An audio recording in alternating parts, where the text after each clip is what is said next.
Hello, Okay, hello. Venus, you've and got like three hellos today. Yes, ma'am, Jan, I'm what's gonna up? I'm gonna log in on my other computer because I'm home now. So Okay. All right, guys, how's it going? All right, somebody, Jan, Great. you're driving. Venus, you're the Yay. only one on video here. This has got something's got to change here. And Jan. Okay, we'll get to that, I suppose. All right, tell me some good news. What are we grateful for? I am grateful for Keller Williams and everyone a part of Keller Williams and his team and all the information that we're receiving and learning. And I'm grateful for the future. Awesome, awesome, awesome. All right, who else wants to share? Anyone? Anyone? Just grateful that I got to wake up this morning and that me and my daughter are healthy and happy, and yeah. Love it. Love it. All right. So let's jump right in. We're going to talk about the buyer presentation today. Does anyone have any shout out a couple of ideas that you are unsure about with respect to the buyer presentation or that you want me to cover today? And I'll try to weave that into the way that I present. Plus, I'm going to be looking for a volunteer. Does anyone have any thoughts or questions or feedbacks or suggestions about how things you're particularly curious about with respect to the buyer presentation? I would like to know the beginning. Okay. When you have a prospective buyer, what's the start? Okay, cool. Very good. So one of the things, okay, anyone else? Anyone else? Hello, hello? I'm interested in that too, actually, Okay. to know. We got a couple of new people in the group today. I just want to make sure everyone continues to get to know everyone. We have Venus King in the upper left-hand corner, although I don't know if she's in the upper left-hand corner for all of you. I don't know how that works, actually. Venus, she's in my upper left-hand corner. Okay, me too. We have Chantrell Gibson. She's her and Venus are brand new to the office and brand new to the PC group. We have Diane Birch, who is back from vacation and ready to take us away by storm. Cassandra is relatively new. She's been at the office for a couple of weeks. So we got a growing group and it's super exciting. So welcome everybody. Hey. Okay. All right, so let's set the stage for this buyer presentation for a second. Okay. The buyer presentation assumes that you're either doing this in person or over Zoom. Okay. So the first thing I want to remind you of, I haven't said this to you guys in a while, is you need a Zoom account. You've got to have one. It's like having a cell phone. Okay. That is a tool of our business. There is no way around it. Okay. You don't necessarily need a paid account or anything like that. I have a paid account. It's $150 a year. I get a private room. I can have as many people as I want. I can meet as frequently as I want. I have the same link every time. It's super easy. Okay. The non-paid accounts are like, they limit it to like, I think 15 people or something like that in 40 minutes. So you can get a lot done with a free account, but you need to understand how to use the product. You need to understand how to share screens and that kind of stuff. Yes, ma'am. 3 people, 40 minutes. 3 people, 40 minutes. Thank you for that, Diane. 3 people, 40 minutes. So if like you want to do a session with a spouse and a lender or something, it could be done. If you want to do a home buyer seminar, you got to get the paid account. Okay. All right. So this assumes that this is a presentation that will either be done in person or virtually. Okay. Now, the buyer is going to come to you in a number of ways. Let's look at that for just a moment first. Okay. The buyer is going to come from you in the form of a warm referral. Okay. And a warm referral, you want to immediately, before you take a sip of water, before you go to the bathroom, before you do anything, you need to thank the receiver or the referral source. Okay. We do not, we reward the behavior of the referral. We do not reward when we get paid. Okay. if they refer me to somebody and for some odd reason it doesn't work out, I still want to reward that behavior. So I'm going to reward the behavior the second I get it. I'm not going to reward the behavior with a gift card when I finally get paid. Does that make sense? If you don't reward the behavior, you don't get any more of it. Make sense? Yep. You reward things and you incentivize things you want to see more of. All right. So we need to make sure that we have a system in place. I've mentioned that a few times before, to refer or to reward the people that are kind enough to connect us with their friends and family or coworkers or whatever. Okay. The goal is to get to a buyer consultation as fast as you can. Bill, Okay. can I interrupt for just a second? Yeah. I'm having an issue. I had one referral that, like, she's like, I'm going to tell my friend, I'm like, give me her name and tell her, and then I will tell her that I'm going to call her. And that worked. And so I've rewarded that behavior. But I have another one. I get all the time, oh, I'm going to give your name off to Yeah, that someone. never works. Let It me give you a never was. recommendation. But how do you press for the name? How do you get the name out of the person? It's Like, kind I've of got, like, why would they even bring it up if they had a reluctance to share the name? it's my cousin has a friend who's moving here, and I was going to pass off my name, and I'm like, yeah, I need their name so I can contact them. And he's So like, it's oh, well, I'll reach you just out. got to be really careful with the language you use. Don't Right. you may not have used that word, but don't say I need the name so I can do this. That Oh, makes yeah. it all about you. So Right. say, hey, what I've found is the best way the best way to connect your person with me is a three-way email or a three-way text. Hey, Greta, this is my friend Steve. He's coming from Milwaukee. He wants to buy a home in Roswell. Hey, Greta, this is Steve. This is my friend Greta. She's a great realtor in Atlanta. She'll be happy to answer all your questions. Here's everyone's contact information. Y'all love each other. And then you have, then number one, the buyer has endorsed, or the referral source has endorsed it, right? So it warms it up even more so, but it also gives you permission to, now you can take initiative and you can be a little bit more assertive than that prospect might have been. Okay. But you could say something to the effect of, the best way I have found to make sure that this person gets what you want them to get is to do a three-way email or a three-way text, even better. Okay. And you could say something like, look, there's a lot of information out there and there's a lot of misinformation out there. And I want to make sure your client or your friend knows exactly who to call as they're doing their research and as they're learning more about the process and the market. The best way I have found to introduce me to that type of person is a three-way text. Would you mind doing that for me? I literally have said that 500 times and I have never had anyone object to it. Never. Okay. So just say that the best way for your client to get served is to do this, not give me the name so I can call them and cash a check. I'm not insinuating that's what you said, but you want to make sure that you kind of approach it using that language. Okay. Now, the goal is to get in front of the buyer as quickly as you can. Okay. As quickly as you can. So it's kind of one of these things that, hey, I've got an interest in buying in Smyrna. Oh, tell me a little bit more about that. Oh, well, I have a wife and 2 kids and we want to be in this school district and we want a 4-bedroom home. Great. Sounds like we should meet. Would you prefer to meet in person or would you prefer to meet?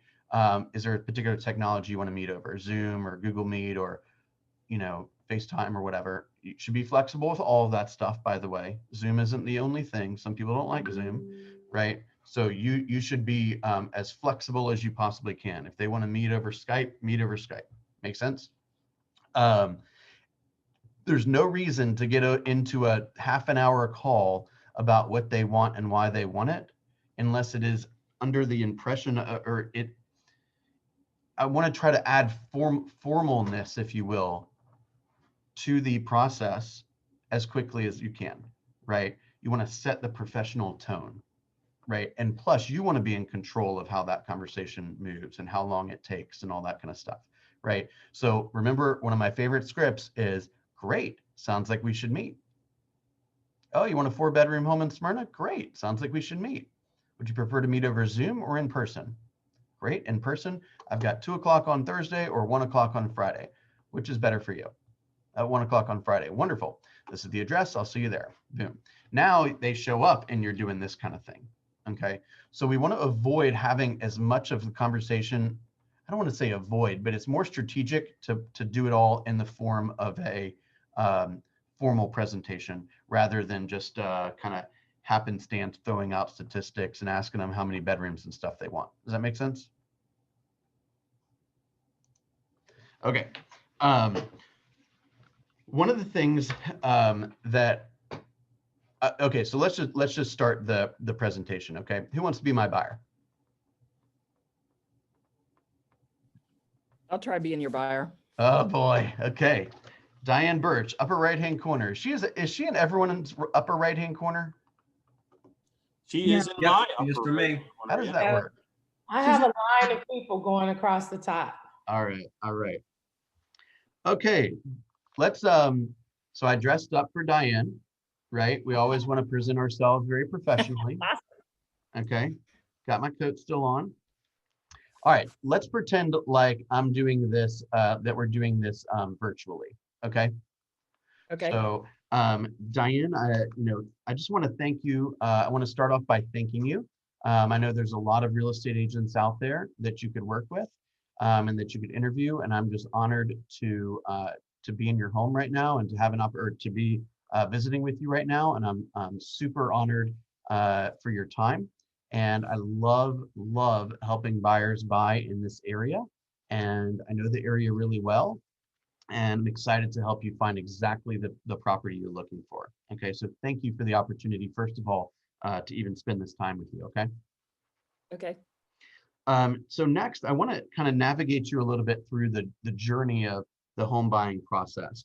And as somebody who's been in your spot before, I'm familiar with cycling through, your mind. I've kind of mastered the ins and outs of the buyer's process. And when you work with me, you'll benefit from my experience, and we'll work towards making sound and smart decisions. Does that sound good? That sounds fine, but I'm going to be interviewing other real estate agents. I figured you would. This is a super big decision. I respect that completely. My goal for today is just to understand a lot more about what it is you're looking for in an agent, right? What's going to cause you to make that decision, and a little bit more about the specific type of property you're looking for, so I can start to look for it right away. Sound good? Okay. So Diane, let's start off with telling me a little bit about what you're looking for in an agent. Walk me through that. I'm looking for an agent that'll be responsive and Okay, honest responsive. And be on my side. On your side. Okay. Is there any more detail there? Have you had an experience in the past where you felt like the agent wasn't on your side? I actually had an agent. When I rejected an offer on a home that I was selling, Mhm. the agent, both agents said, well, let's just go back to the previous offer. We'll just take the previous offer. My agent shouldn't have allowed that to happen. Okay, so your agent shouldn't have made that recommendation. Is that what you're saying? Correct. Yes. Gotcha. So have you ever had any additional kind of frustrating or disappointing experiences with agents before? No, just I've bought lots of property in my life, probably 15 different pieces of property, which is more than a lot of people. Yeah. Probably less than others, but I've had what I would consider one good agent. One good agent. Okay. Just as a sidebar, I typically would not have gone in this direction unless she had brought it up. Okay. But I'm tackling her need right off the bat. Okay, so one good agent out of 15. Wow. Tell me a little bit about what that one agent did that you were so impressed with. They were able to, I felt like they actually did their work.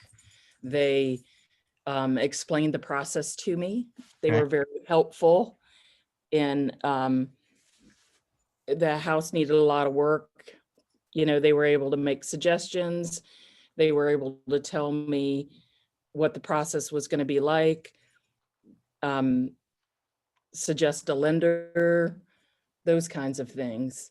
Also suggest like why I may want one piece of property versus a different piece of property. Just different things to think about that maybe me as a buyer wouldn't have thought about to begin with. Okay, I'll perfect. use an example of, so I purchased the home that I'm in right now, which I absolutely love the home. But if I had had my dogs when I first purchased this home, it would have been nice for the real estate agent to say, hey, you know, your dogs are really small. You'll have to do something with the fence. I mean, just to be thinking or anticipating what my needs are, even though I might not have said specifically, hey, with the kind of dogs I have and their size, you know, the fence needs to be really a true privacy fence with butted joints or very small joints. Gotcha. So do you still have those dogs now? I do. What kind of dogs are they? Schnoodles, A schnoodle. Okay, so how big is a schnoodle? 8 pounds. 8 pounds. Wow. And you have two? Yes, they were supposed to be 18 pounds, but they, You I got guess with schnoodles or something, right? I got 2 dogs that are about 18 pounds versus All right, she's 2 talking about her 8-pound dogs. she's talking about her dog, so I'm talking about her dog. Okay, I got her laughing already. She wasn't laughing at the beginning. All right, wonderful. So let me rephrase some of the things that you just said. So, and I'm also listening and being responsive. Okay, so you want a real thorough explanation of the moving process, of the purchasing process. Yes, You want me to be looking for needs that you might not see. Um, Even though you've got a lot of experience buying homes, you're going to expect me to kind of anticipate some of your needs prior to them you even thinking about them. And we definitely need a true privacy fence for your schnoodles, right? yes. Okay, Or I guess I wouldn't have to have the fence. I would have to be able to have the ability to put the fence in. okay, great. So it won't be a deal breaker, but we want to make sure that there's no, let's say, community restrictions or lot problems that would prevent us from building a fence, right? All right, fantastic. Oh, you know, and in my next home, I want to have bees. Bees, okay, so we want to make sure that's not a problem as well, right? All right, beautiful. Correct. It has to not be against the covenant. Yes, okay, so some of the properties that we may find are in communities with HOAs, so we'll be really thorough about reviewing those bylaws and make sure there's nothing tricky in there. And some of the properties that we might find are not in HOA, so it's not something that we'd have a problem with. Sound good? Okay. Yep. Okay, wonderful. Now you mentioned a lender. Have you spoken with a lender thus far? I have not spoken with a lender, no. Okay, so I'd be more than happy to introduce you to one or several lenders. Make sure that from a financing perspective, all of your questions are answered. From down payment, loan options, interest rates, closing costs. There's a lot of variables there. There's a lot of information out there and a lot of misinformation out there. So I want to make sure that you're in great hands. Would that be okay? Sure. Okay. What kind of relationship have you had with these vendors? So I wouldn't recommend a lender to you unless I had been a part of a transaction that involved them. I've got a pretty short leash. So if somebody I've interacted with doesn't do the best thing that they know to do for the buyer, then we don't work together again. So these are people that either are alliance partners with our office that I have relationships with, or just acquaintances that I've met over time, and my buyers have used them over time. Do you have any reciprocity with these lenders? Like if you do something Kickbacks for or something? them, they do something for you? Yeah. Well, first of all, that's against the law, right? So we're not able to we're not able to get like kickbacks and that kind of stuff. Hey, I'll send Diane to you and you take me to dinner, or you give me $1,000 or something. That's illegal. As a business professional, if we support each other, then oftentimes things are easier to happen. So for example, because I give a lot of business to this lender, then sometimes if there's something at the end that needs to be resolved quickly, or something needs to be rushed, oftentimes I can get some preferential treatment with respect to that. But no, I have no financial interest in whether you pick lender 1 or lender 3. Okay, Does that make sense? yes. I totally flipped that on her, right? That was good. Okay, very good. Okay, again, you mentioned one good realtor. So other than connecting you with the appropriate professionals, giving suggestions, anticipating your needs, and explaining the process, is there anything else that you've absolutely got to have in the next realtor you're looking for? The comfort that when I'm working with them, I actually get the feeling that they've listened to what my needs are. So I imagine that you'll ask me, what are the top, I don't know, 3 to 5 things I'm looking for in a home? Yep. But then when you show me properties, I expect them to meet those requirements. Wait, so have you had real estate agents that heard what, or supposedly heard what you asked for and then took you to homes that didn't match that? That's correct. Yeah, I'll tell you one, you're on mute now. You hit the mute button, Diane. Correct. That won't be happening with me. That won't be happening. I'm using the space bar to talk. Okay, so one thing that I can promise you is I know how valuable your time is, and I know how valuable my time is. And you might think that I'm going to ask you a lot of questions about what type of property you're looking for, and how level the yard is, or whether there's a fence, and all these kind of things. And you may say, "Oh my gosh, is he going to ask me another question?" But my job is to ask you as many questions as possible, so that I don't take you to homes that are a waste of your time. That's what you want in an agent, right? It is. I'm not so sure, Bill, that I receive you saying, I know how valuable my time is as being a positive, because now it sounds like you don't have time. I hear that. I hear that. You're a busy professional. I'm a busy professional. I don't want to take you to homes and spend time or have you spend time looking at properties that aren't a match. But I can tell you, we've got, I've got a list right here of testimonials of buyers that have successfully transacted with me, that speak about availability and patience and responsiveness and anticipation of needs. So I hear what you're saying. I think we would both agree that we want to be as efficient as possible with our time. Is that fair? For me, that's fair. Okay, beautiful, beautiful. So I want to talk to you a little bit about some things to understand right off the top. Okay, so let me teach you a little bit about what's going on in the marketplace. Would you like to start there? Sure, that'd be fine. Okay, great. So I'm going to share my screen for a second. Oops. All right, Diane, can you see my screen nice and good? Yes, I can see your screen. Okay, so these are just a couple of slides that I want to help you better understand what's going on in the marketplace. What I find, just to continue an idea we just talked about, is that the average buyer that I work with looks at about 6 to 8 homes before they make their decision. How do you feel about that? Well, I've done both. I've looked at a couple of homes and known right away exactly what I wanted, and then sometimes it's taken me a lot more. So I could believe that 6 is probably average. Okay, perfect. So you're not somebody that wants to go look at 100 homes, and if I'm showing you 100 homes, it's because I'm not listening to your needs and I'm wasting your time. Would you agree with that? I definitely would agree with that. Yes. Okay, perfect. So I want you to understand a little bit about, so now we've agreed that I'm going to do a lot of research, and I'm going to save her time, and I'm going to send her the best of the best. Okay. And I might even throw in the phrase later on, like, hey, this is one I previewed. I think you're really going to like it. It'd be perfect for the schmoodles or whatever. Right.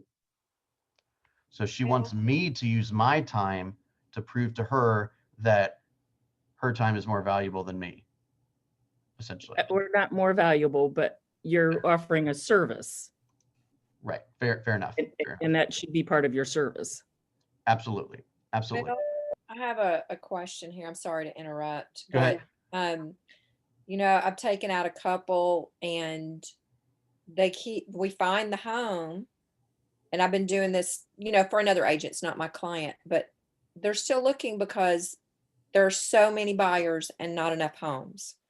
And they've looked at 20 Mhm. and it's a problem. So how do you prep them for that? So, okay, so Diane, let me, that I'm headed right there. So Diane, let me share a little bit of information with you about the market. By the way, what is your impression of the market right now?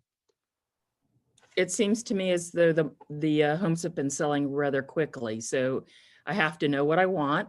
I have to be able to afford what I want. And I have to be ready to buy when I see what I want. Okay.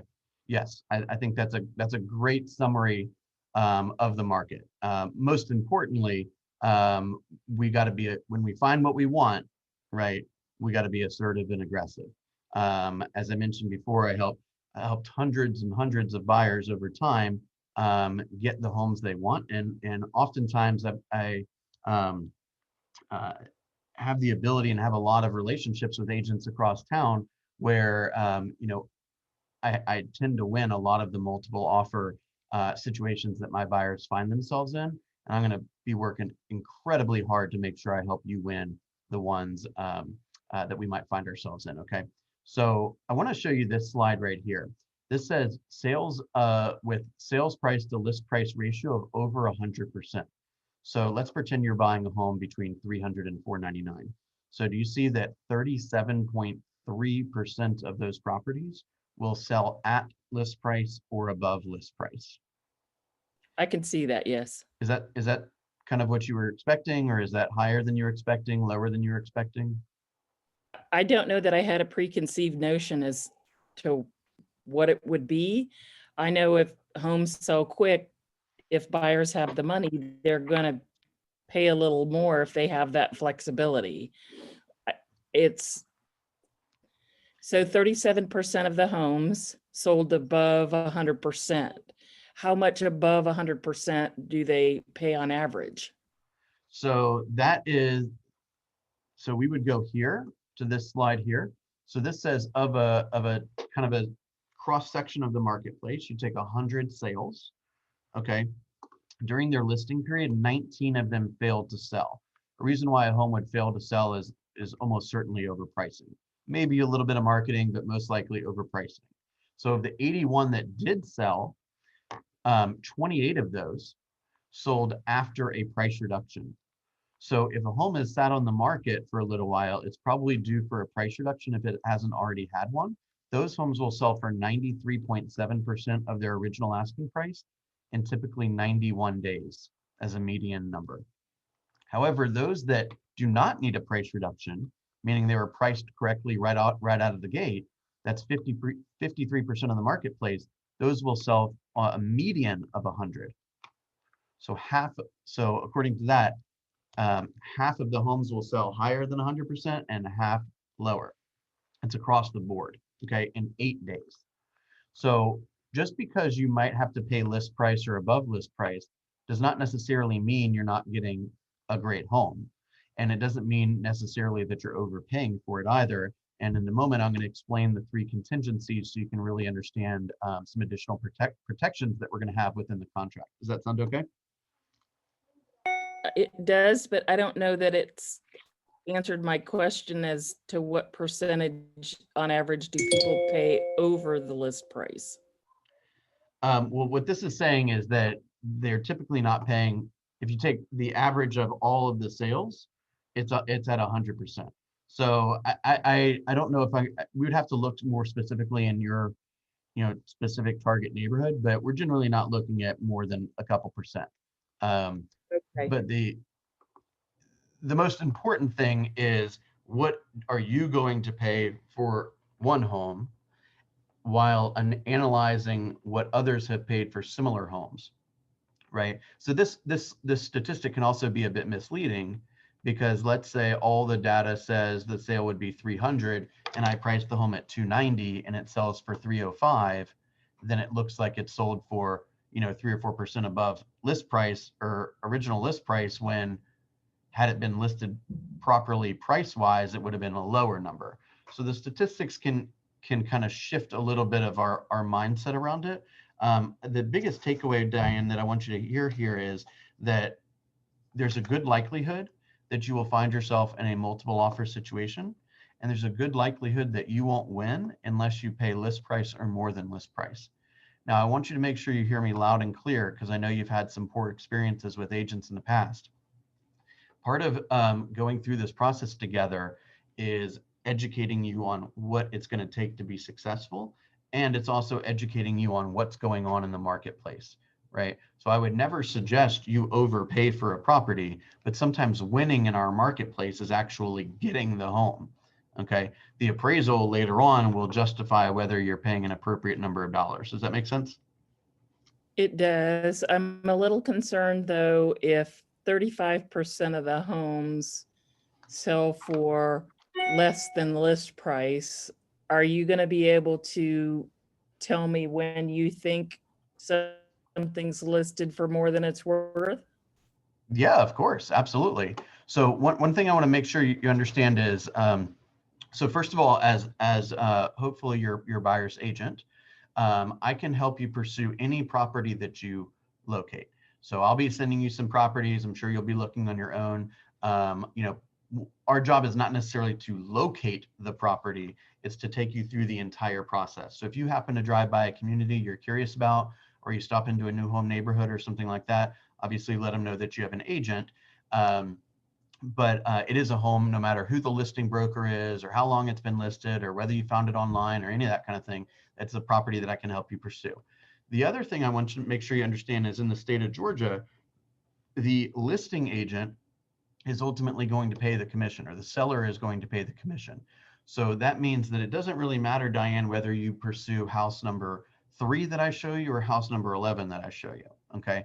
Because if there's something wrong with the house, if the foundation is messed up, or the inspection report's no good, or it's on a bad lot, or there's termites or a bad roof or anything that's causing you concern, right? I'm going to spend most of my time walking you through these homes, pointing out the negative stuff rather than the positive stuff, right? You can see where the refrigerator is, right? You can see where the living room is. I don't have to say, hey, this is the living room. Isn't this the best living room in Smyrna, right? We don't have to do that.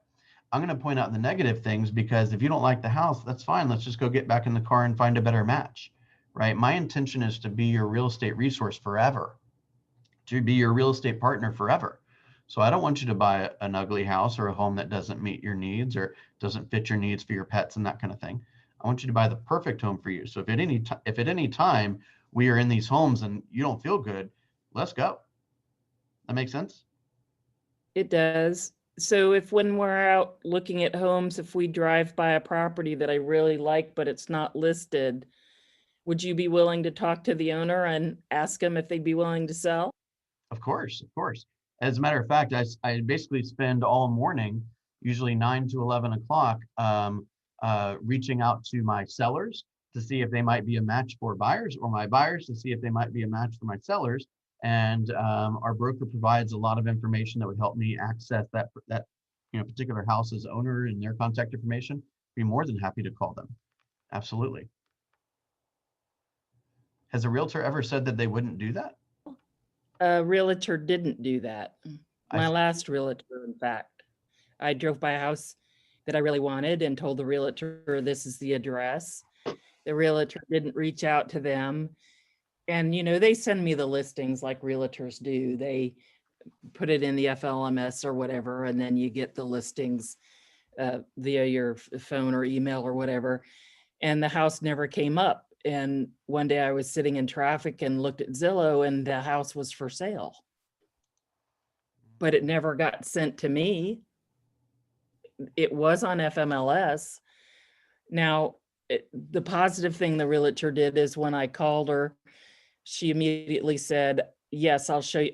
Let me check into it, and I will stop what I'm doing and show you that house this afternoon. But I think if she had just talked to the seller or talked to the person that lived here, 2 or 3 weeks before, they were already in the process of fixing it up to sell. Yeah. And And there probably could have been a number of things that got in the way there. One thing I can promise you is that if you ask me to pursue a particular property, listed or unlisted, I work for you, and that will be exactly what I will do. You won't have that problem with me. Okay. Okay. So next, I want to spend a little bit of time. Just one last question. So Diane, if I assume that you would be comfortable as long as the data made sense and you could prove to yourself that purchasing a particular home at a particular price based on the wealth of data that we'll look at together and justify a price, you would be potentially prepared to spend over list price to get it. Is that correct?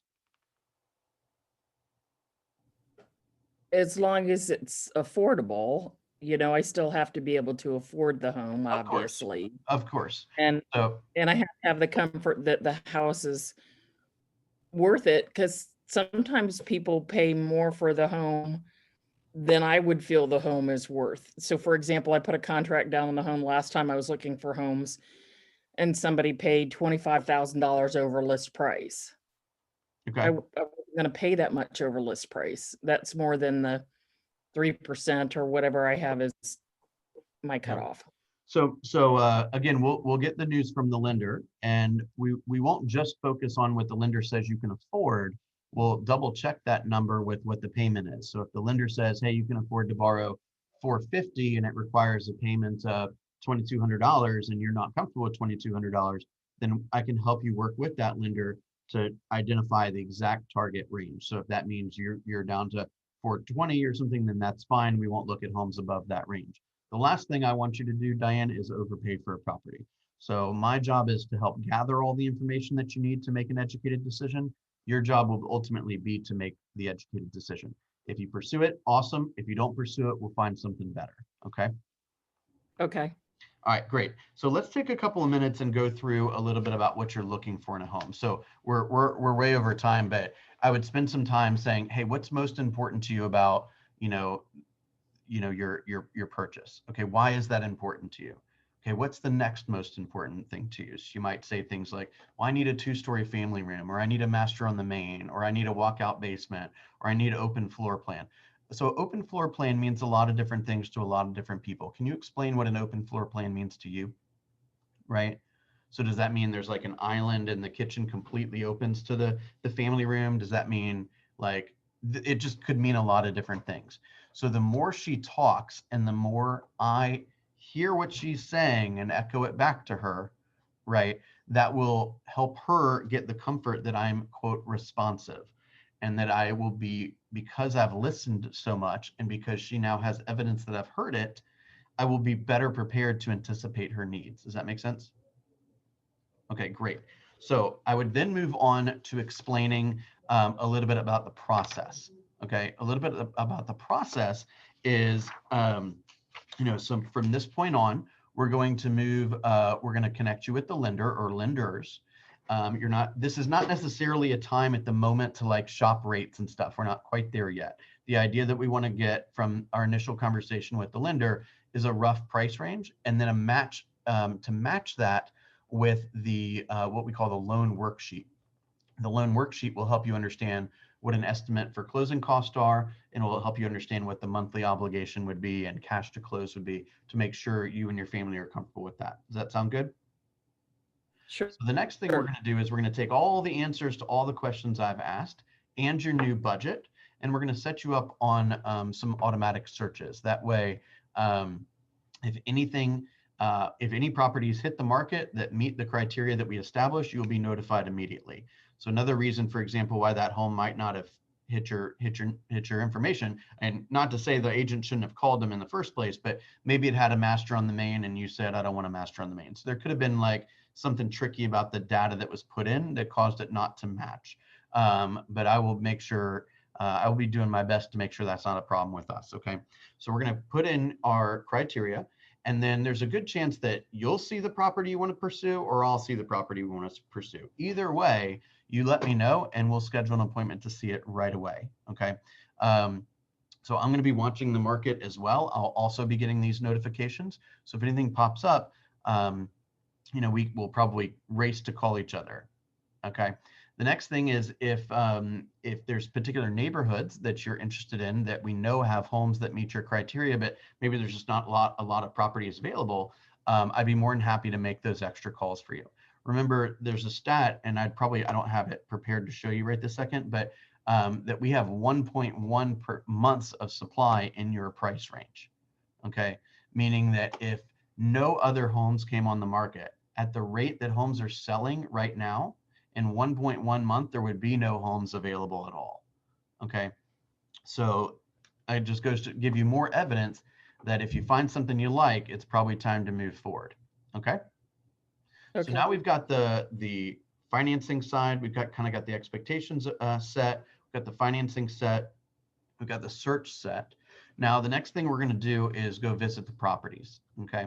So I'm kind of recapping along to make sure she knows that I know that she wants me to be anticipating, right?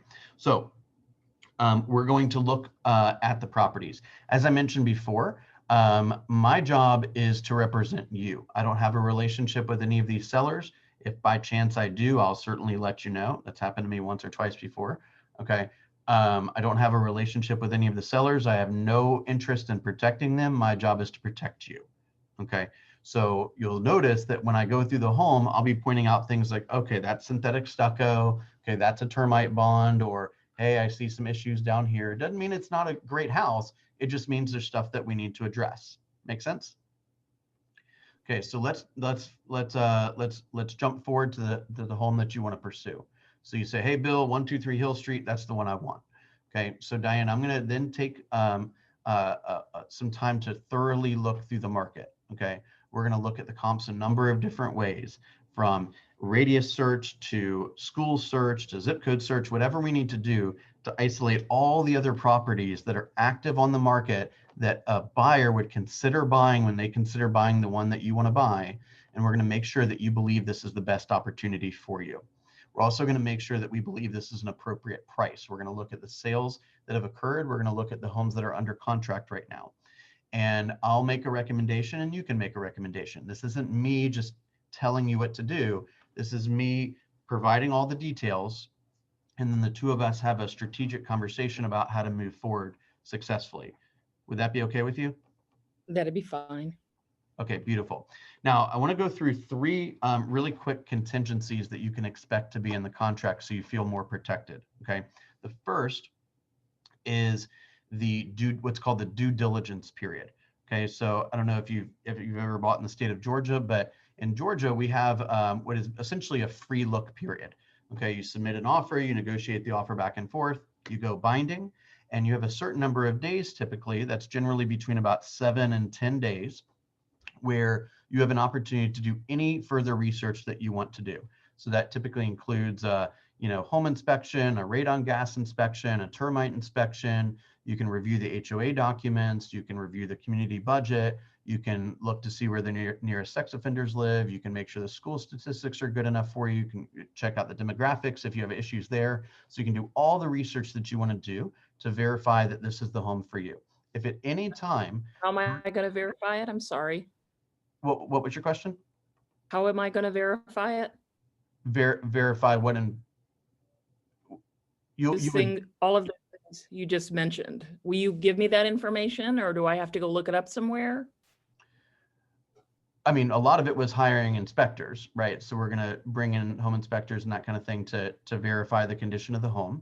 Mm-hmm. In terms of crime reports or sexual offender reports, I can provide you with a couple websites, but ultimately this is your decision on whether you want to move forward. Okay. Right. So my job is to help provide the information. I can gather the HOA documents, but it's, with all due respect, it's not me reading them and thinking you're going to be okay with it. It's me providing it to you, you reading them, me reading them, see if either one of us have any concerns, asking any questions that we need to clarify anything, and then you making the final decision. Are you comfortable that way? I am, as long as you're able to provide me sources of the data. Yeah, of course. Of course. That won't be a problem whatsoever. Okay. So if at any reason you don't want to move forward with this home during the due diligence period, you can leave the contract without penalty, meaning you would not lose your earnest money. Without going into a whole diatribe about earnest money would be deposited at binding agreement. It's typically about 1% of the sales price, although it is negotiable. Okay. Okay. Now, I wouldn't say that in front of the buyer typically, but I would say, hey, you want to make sure that we have something called earnest money, which is deposited upon binding agreement. It's typically around 1% of the sales price, and that would be used as a credit to you at closing when you purchase. If you violate the contract outside of the contingencies that we established together, then there's a good likelihood that you could lose that money. Okay, so I want to make sure that you have in your situation, let's say, roughly $4,000 in an account that you could write a check off of should we find the property sooner than you expect. Okay. I'm also giving Okay. her permission to find the property sooner than she could expect. Did y'all hear that?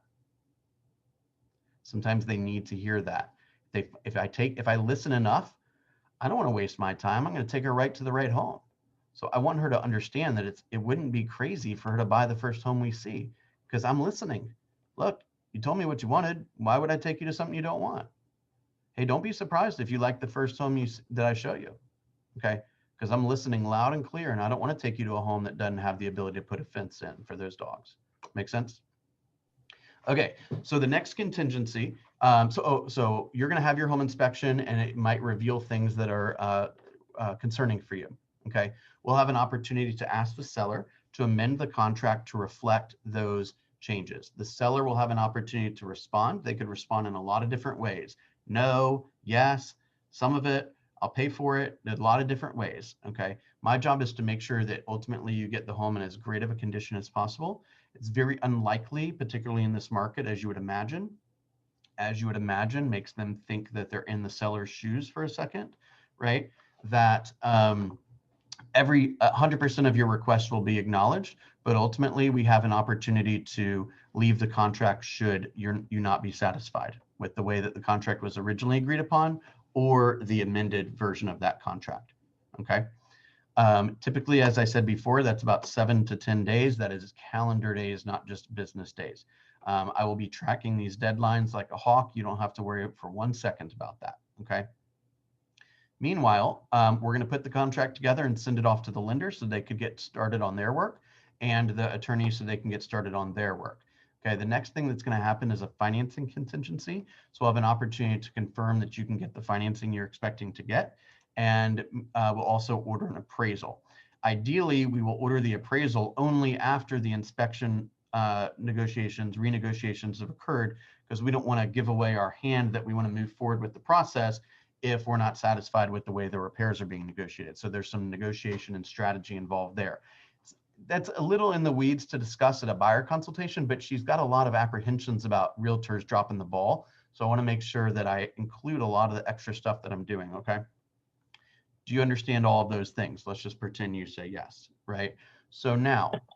Okay, we can pretend that. So I want to make sure she's expressed some concern about overpaying for the property. So I want to make sure that the appraisal discussion comes up too. Now, Diane, let's pretend we're under contract for $300,000 and the appraisal comes in for $290,000. Okay. I want you to understand that doesn't mean that you're a bad person or I'm a bad agent. It just means that one person's opinion of value, who is not interested in buying or selling this piece of property, their analysis says that this is the value. Okay. So as long as that appraisal comes in before the end of the end of the appraisal contingency, you could leave the contract. Okay. Depending on the type of loan, conventional loan, you technically have to ask for a reduction. So we would ask for a reduction in the sales price. Hey, Mr. Seller, we'd like to pay $290,000 for the home based on this appraisal right here. Okay. So the appraisal and the seller will say yes. And when they lower the price to $290,000, you're obligated to buy the home. If they say no, or they say something that is essentially no, like no, we'll lower it to $295,000, then that's essentially no, and you can leave the contract without any loss of earnest money or any further penalties of any kind. Okay. If you believe, based on your research and your desire to own that home at that time, that you don't really care if the appraisal says $290,000, you are comfortable buying the home for $300,000, then the way that it would work is, let's say you were getting a 20% down loan, then the bank will provide, or you'll provide 20% of the $290,000. The bank will provide the 80% of the $290,000, because that's what they think it's worth. That's what they're willing to risk. And you will bring the other $10,000 to closing costs to make the seller whole. Do you understand that? Yes. Okay, let's pretend like you said yes. So I also might spend some time going through a little bit of the technology, like show her my app or something like that. And then I've already spent some time going over the process and the loan process. I might spend a couple of minutes talking about what I do differently, like how much I negotiate off the sales price. Let's say I negotiate for my buyers 97% of list price, but the market is 99.6%. Then I can show Diane, hey, I'm just not an average real estate agent. Just like you would do for sellers, hey, I get X percentage more than the market. Hey, on buyers, I get X percentage less than the market. So I might have a slide in there. It's in your template on the Designs Command template. It is in there. So you can have a slide on how to differentiate yourself from the competition. I might also share, I've got a number of testimonials here that you can review.